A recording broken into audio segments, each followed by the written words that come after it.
Hello दोस्तों। नमस्कार। आपका स्वागत है हमारे यूट्यूब चैनल में। और आज जो बात है जिसको लेकर हम आए हैं, एक प्रमुख मुद्दा है हमारे एजुकेशन का। वो है नया नियम जो कि नेट जून 2024 में लागू हुआ है, जिसके अंतर्गत आपकी इंटीग्रेटेड डिग्री वालों को अप्लाई करने का मौका मिला है। आज मैंने फॉर्म भरकर यह जानने की कोशिश भी की कि किस तरह से ये फॉर्म भरा जा रहा है, क्योंकि बिना फॉर्म भरे मैं किसी तर्क को देता तो वो बात ठीक ना होती। तो मैंने देखा कि इसमें जो 4 वर्षीय एकीकृत पाठ्यक्रम बीटेक को सिलेक्ट किया मैंने, और उसके आधार पर मैंने देखा कि वो किसी भी विषय में नेट दे सकते हैं। और जैसा कि न्यूज़पेपर की हेडलाइनों में भी इस बात को दर्शाया गया है कि किस तरह से 4 वर्षीय एकीकृत पाठ्यक्रम को करने के बाद लोग नेट दे सकते हैं, और उसमें बताया भी गया है कि किसी भी विषय में दे सकेंगे। अब बात ये हो रही कि 4 वर्षीय एकीकृत पाठ्यक्रम को करने वाला नेट देगा, क्वालिफाई होगा, वो पीएचडी कर सकेगा, ठीक है। लेकिन पीएचडी करने का अंतिम उद्देश्य तो उसका असिस्टेंट प्रोफेसर की जॉब पाने का होता है, जिसके लिए उसे पुनः पीजी करने जाना होगा। अब पीजी किस विषय में करेगा वो? कुछ दिन पहले ही लगभग 2020 में एक नियम आया था कि अगर किसी का कोई प्रैक्टिकल विषय है तो वो पहले अपने विषय में स्नातक करे, परास्नातक करेगा स्नातक के बाद। उसके बाद वो किसी अन्य सब्जेक्ट में या अन्य विषय में पीजी कर सकेगा। और यह उल्टा पहाड़ा है एक तरह से, ठीक है। ये कोई आगमन और निगमन विधि लगाने वाला गणित का फॉर्मूला नहीं है, यह डिग्रियों का मेल मिलाप है। अब कोई व्यक्ति जेआरएफ निकालेगा, पीएचडी में एडमिशन लेगा, उसने 4-5 साल पीएचडी में लगाएगा, फिर उसे ध्यान आएगा कि उसे पीजी करनी है, और ऑर्डिनेंस में दिया भी रहता है पीएचडी के कि आप पीएचडी के साथ कोई अन्य डिग्री कर नहीं सकते।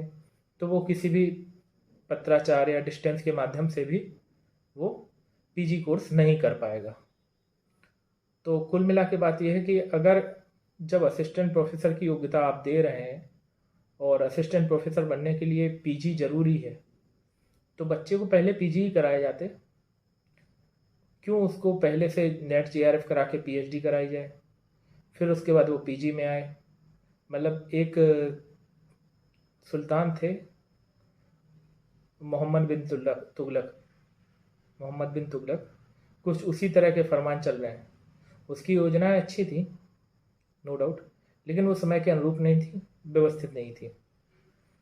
क्योंकि जिस तरह से ये डिग्री लाने के बाद अगर हम रख रहे हैं तो ये बिल्कुल भी ठीक नहीं है। हाँ, आप पीजी प्लस पीएचडी, जैसे एमए पीएचडी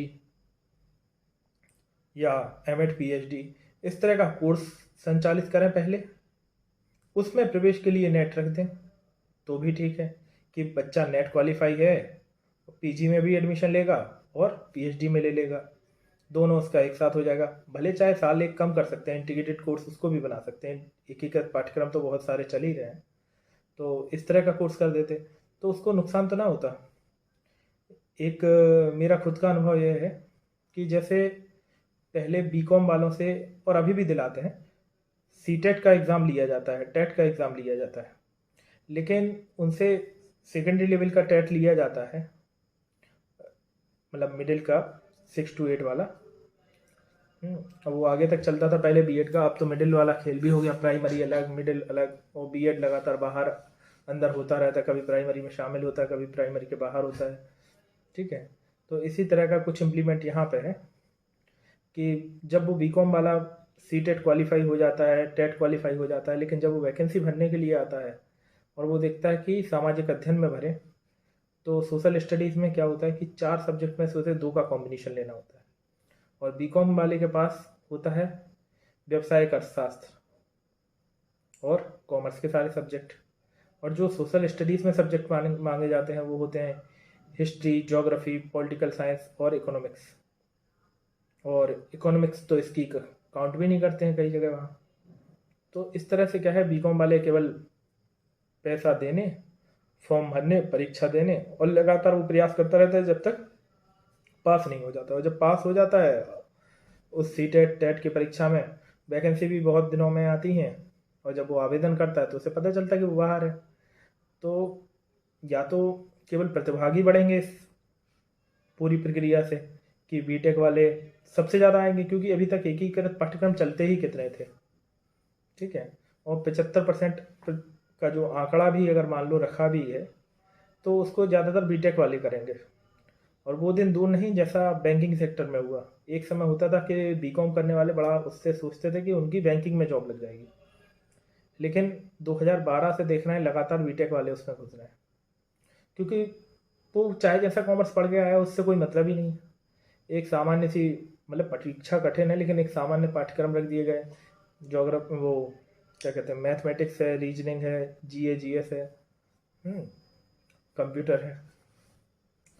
बीकॉम वाला कहीं हाथ नहीं आ पा रहा, क्योंकि समय से बीकॉम को इतना अच्छा एडवांस स्टडीज़ नहीं मिला, और बीटेक वाले पहले से कंप्यूटर इको फ्रेंडली थे। और साथ में जैसे ही सिलेक्शन की बात आई वो स्क्रीनिंग में अच्छे रहे और सिलेक्ट हुए। तो मुझे लगता है कि इसमें भी कहीं ना कहीं बीटेक वाले आएंगे, और कहीं पूंजीपति लोग ही बीटेक करा पाते हैं, सामान्य बच्चा तो कर भी नहीं पाता। तो थोड़ा समझें, इस बात को विचार करें। और मैं तो चाहता हूँ कि यूजीसी थोड़ा इस पर फिर पुनः विचार करे। पहले कोर्स संचालित कर लेता है ऐसा कोई पीजी प्लस पीएचडी वाला, उसमें एडमिशन देते और भी बेहतर रहता कि बच्चा एक बार पीजी में एडमिट हुआ और वो पीएचडी करके निकले तो भी ठीक होता। तो यही आज का चर्चा का विषय है। और मैं जो फॉर्म भरने का तरीका है उसको भी मैं वीडियो के रूप में आपको अपने अगले वीडियो में दूंगा। और भी एक मुद्दा है आईटेप वाला, उस पर भी हम चर्चा करेंगे। कमेंट करके आप बताएं कितने लोग उस मुद्दे पर चर्चा करना चाहते हैं। तो हम बताते हैं कि आईटेप किस तरह से हानिकारक हो सकता है युवाओं के लिए, क्योंकि जो ये प्रक्रिया है कहीं ना कहीं युवाओं के साथ एक खिलवाड़ हो रहा है। युवा केवल भाग दौड़ कर रहा है, वो पहले नेट होगा, जेआरएफ होगा, पीएचडी करेगा, फिर नेट में भी कैटेगरी चल रही है 3 तरह की, ठीक है। जेआरएफ कर लेगा तो ठीक है, 2-3 साल चलेगा। इसके बाद असिस्टेंट प्रोफेसर ओनली वाला भी है, ठीक है। इसके बाद केवल पीएचडी के लिए एडमिशन वाला है। और हर साल जहाँ ये बात कही जा रही है कि प्रक्रिया को आसान बनाएगा ये पीएचडी में दाखिले के लिए, तो मुझे लगता है कि कहीं ना कहीं टफ भी बनाएगा, क्योंकि हर बार कितने लोग पास होंगे नेट, और कितने लोग पीएचडी करने के बाद, मान लो उसका एडमिशन हो गया पीएचडी के लिए एक बार नेट करने के बाद, उसके बाद क्या है, वो असिस्टेंट प्रोफेसर के लिए क्वालिफाई करने के लिए फिर नेट का पेपर देगा। कंपटीशन लगातार बढ़ता रहेगा, लगातार आवेदन की संख्या बढ़ती रहेगी।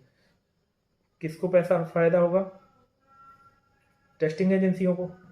अब एनटीए हो, कल कोई और आ जाए, तो एक चीज़ ये भी है कि आई थी कि स्वायत्तता, शिक्षा में स्वायत्तता, स्वायत्तता का अगर हम लोग एक अपने लेवल पर मीनिंग देखें तो वो होता है मनमानी। तो कहीं ये प्राइवेटाइजेशन की मनमानी ना हो जाए। जैसे कि अभी स्कूलों में बड़ा लोग चिल्लाते हैं कि किताबें पूरी लेनी है, ये लेनी है, विरोध करते हैं, कुछ दिन झंडा चढ़ाते हैं, आंदोलन करते हैं, उससे कुछ नहीं होगा। पहले हमें खुद सरकारी विद्यालयों में बच्चों को पहुंचाना होगा। वहाँ संख्या हम घटा रहे हैं, प्राइवेटाइजेशन को बढ़ा रहे हैं, और शिक्षा में प्राइवेटाइजेशन को आप जितना बढ़ा रहे हैं समझ लिए उतना ही हानिकारक है। और चर्चा करेंगे, आप मुद्दे दें, हम उस पर चर्चा करेंगे।